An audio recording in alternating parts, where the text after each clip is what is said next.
Hey YouTube, do you want to Jan rush and crush your enemies? Yeah? Let's do it. Hey YouTube, it's your boy Widgie here, coming at you with some more Age of Empires 3 Definitive Edition for you today, and I give you the Jan Rush, the double racks Jan Rush, which I thought was really out of date. I thought this build order was way out of date.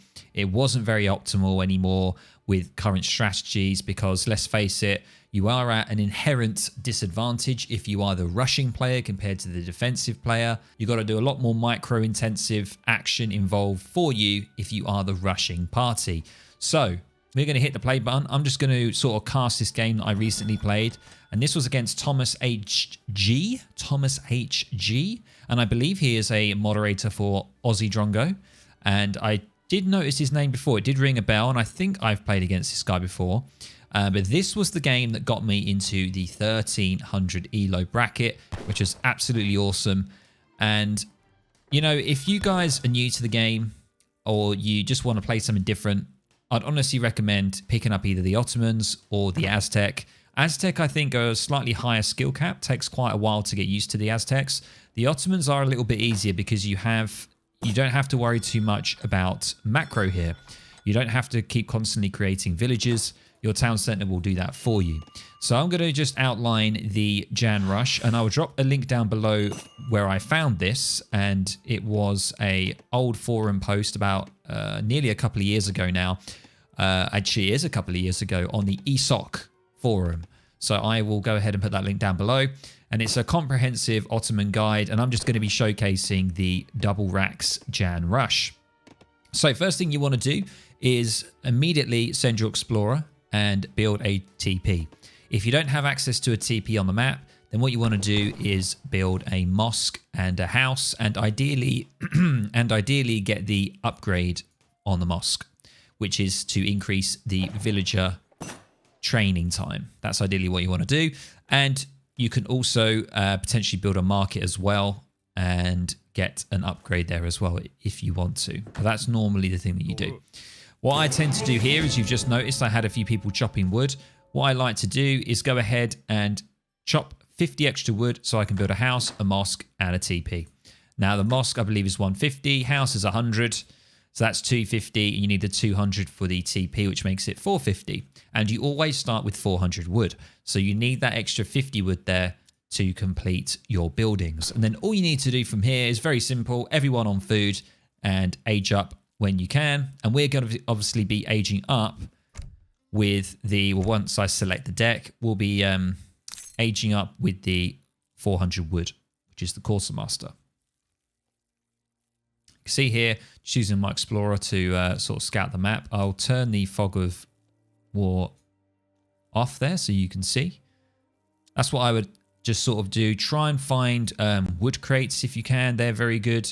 Also, coin crates, anything really now is what I would go for, because this build is all about Jan production. So we are fully invested in creating Jans for as long as possible. That is what our aim is going to be. The minute we get into Age 2, we're going to be putting a forward base. So an FB is going to be going out here, and two barracks are going to be going down, and we are going to be creating those Jans like no tomorrow.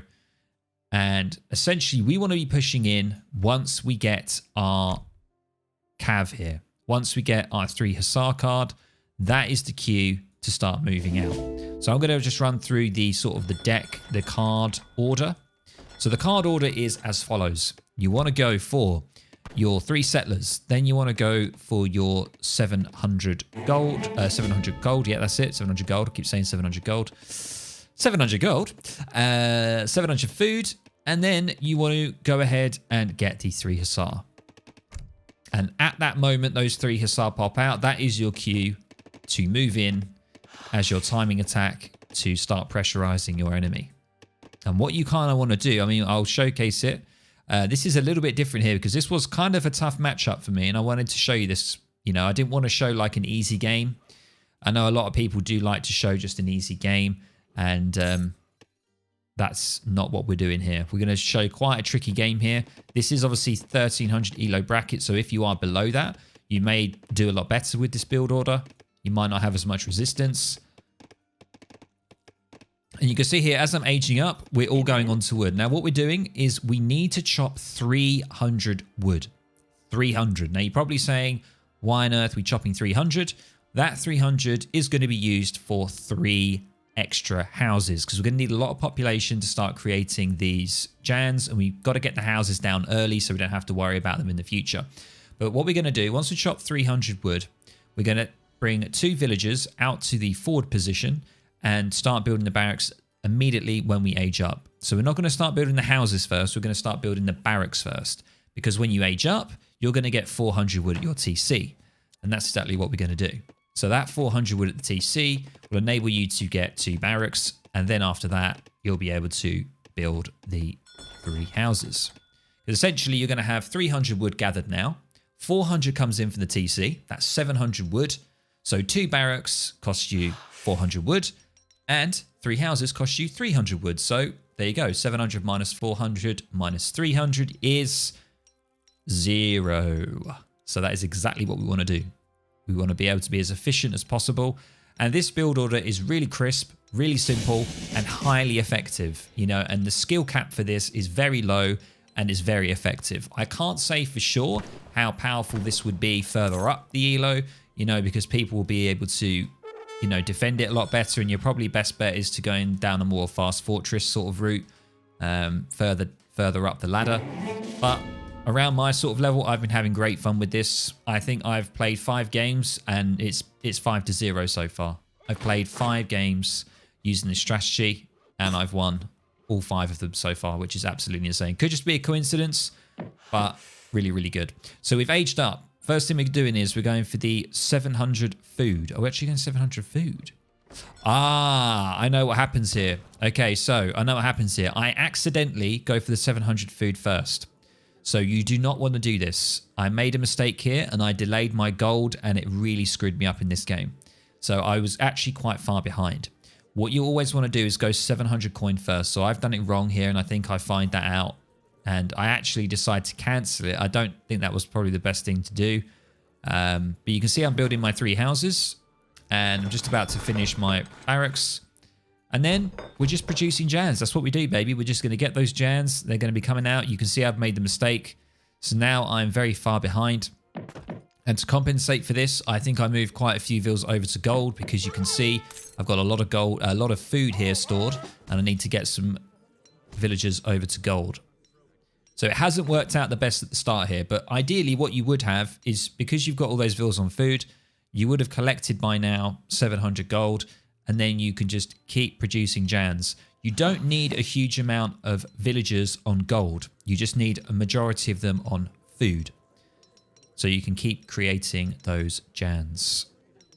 I would probably say like a 60-40 split. So 60 on food, maybe 30%, 40% on the coin. So now my coin has hit. This is what should have happened about 30 seconds ago, 40 seconds ago, but it hasn't.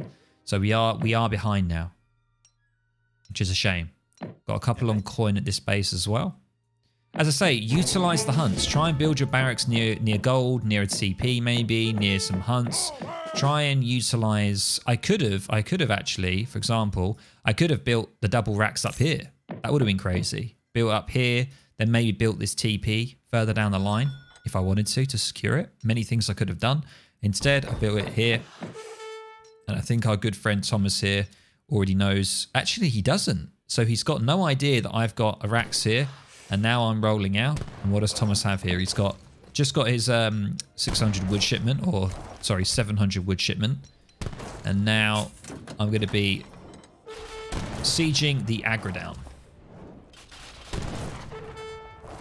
That is what I'm going for. And now you can see my 3 husks are on the way.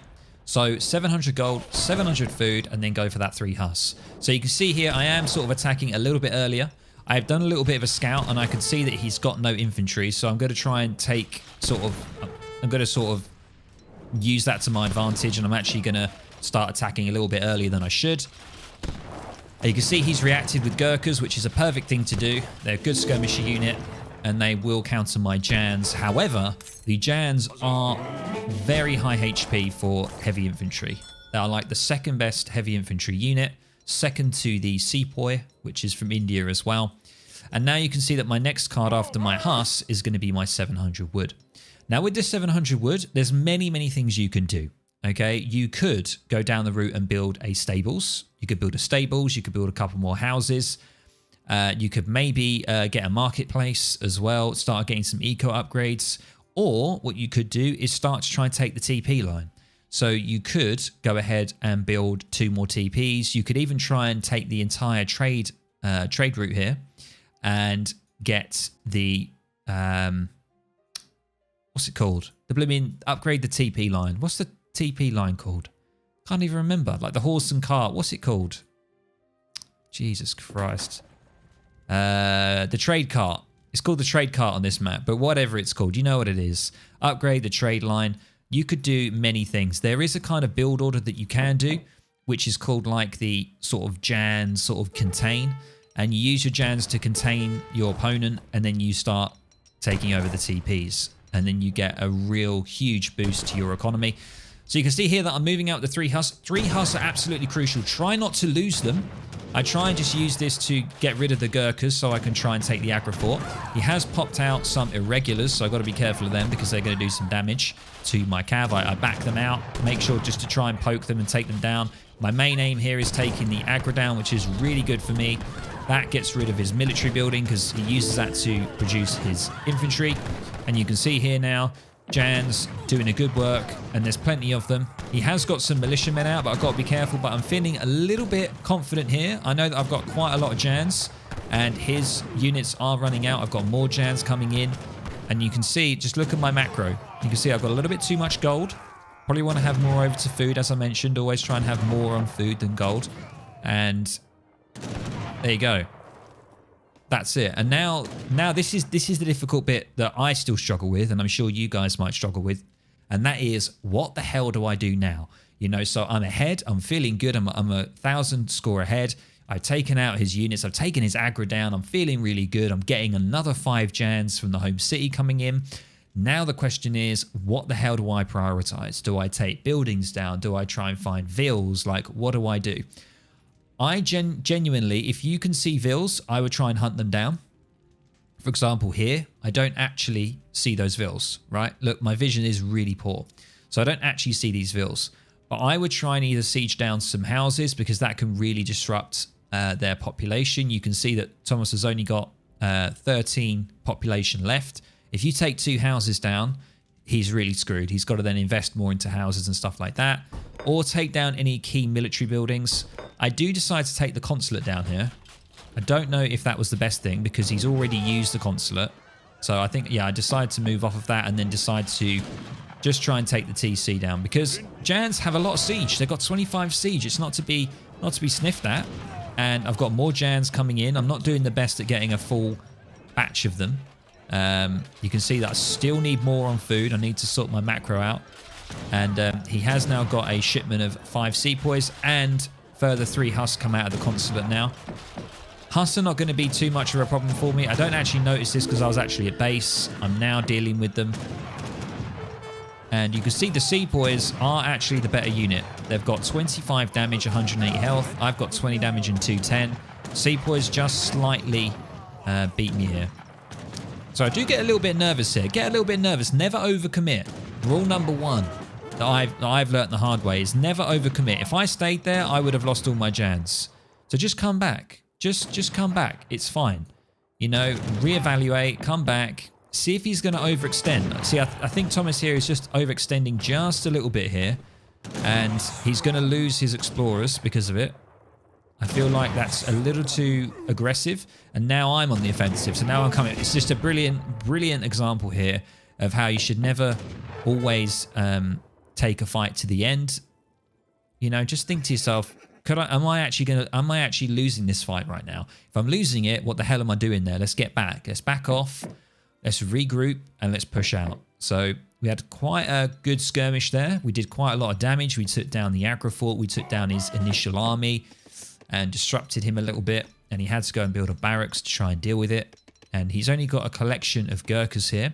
And we're just going to do it again. We're going to go back in again and we're going to see what we can do.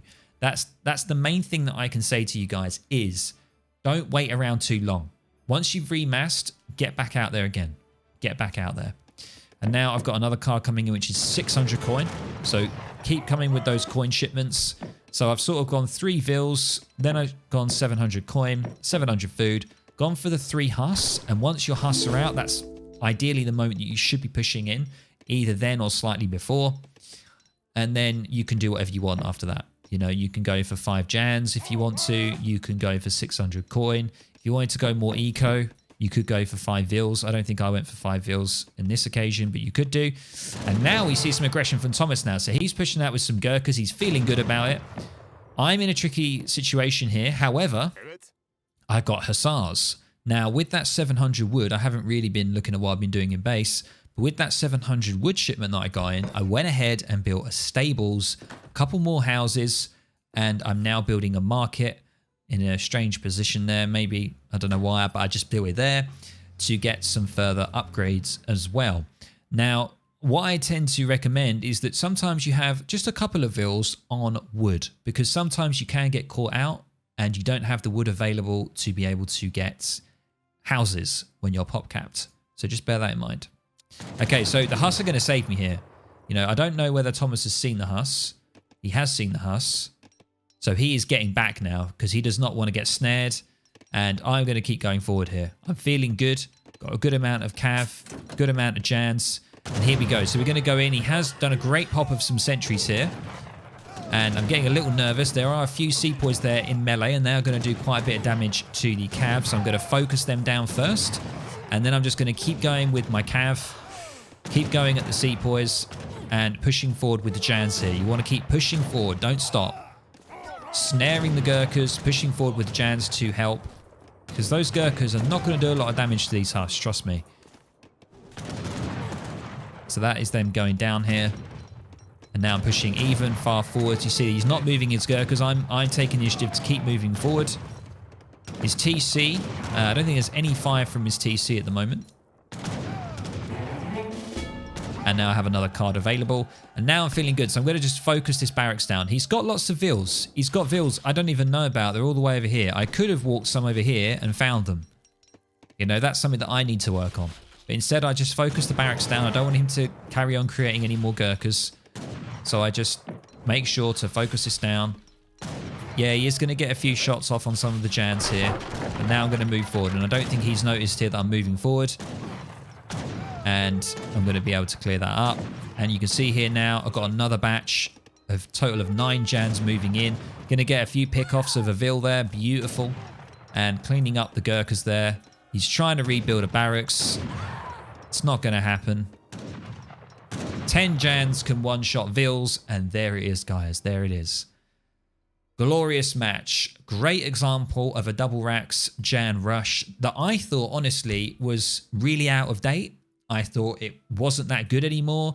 I tried to always do it, but what I used to do is something very different to this build, which I'm sure a lot of you guys are doing.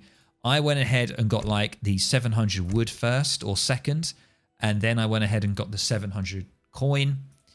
And that just really delays you. It really delays you because you don't have the number of villagers to be able to organically get the gold for your Jans. So you have to prioritize. You've got to prioritize getting that coin in first. The wood can wait. It doesn't matter because you've gathered the 300 wood in transition and you're going to get the 400 wood for your barracks. So you don't need to worry about it. So it's got it all covered for you in the early to mid-ish game.